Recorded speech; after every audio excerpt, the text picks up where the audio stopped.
নমস্কাৰ ছাৰ। নমস্কাৰ মোৰ মৰম চলিয়াত। এই চলিয়াত তহঁতক মই আজি প্ৰশ্ন কৰিম, ধুনীয়াকৈ উত্তৰ দিবি দেই কিন্তু। হ'ব ছাৰ, আমি ধুনীয়াকৈ উত্তৰ দিম।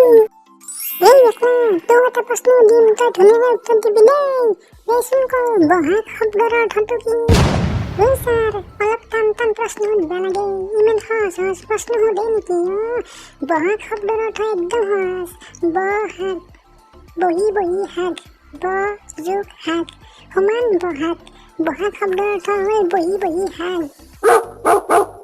এই বেকলা, তোৰ মাথা দেচোন দে আৰু এটা প্ৰশ্ন উত্তৰ দি। মানুহৰ তেজ খোৱা দুইবিধ প্ৰাণীৰ নাম কওঁ।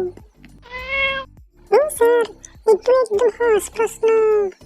মানুহৰ তেজ খোৱা দুবিধ প্ৰাণীৰ নাম হ'ল, 1 নম্বৰ যোগ পানীত থাকে, আৰু 2 নম্বৰ হ'ল মন্ত্ৰী বিধায়ক, যি আমাৰ মানুহৰ মাজতে থাকে, জনসাধাৰণৰ মাজতে থাকে।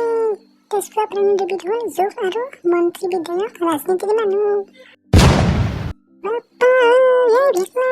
মোৰ বিশ্বাস আছে তই একদিন এই অসম নহয়, তই ভাৰত নহয়, তই বিশ্ব ব্ৰহ্মাণ্ড জয় কৰি দিবি। বাপ্পা ঐ, ভেকলাৰ উত্তৰ শুনি মোৰ মাথা ঘূৰাই গৈছে।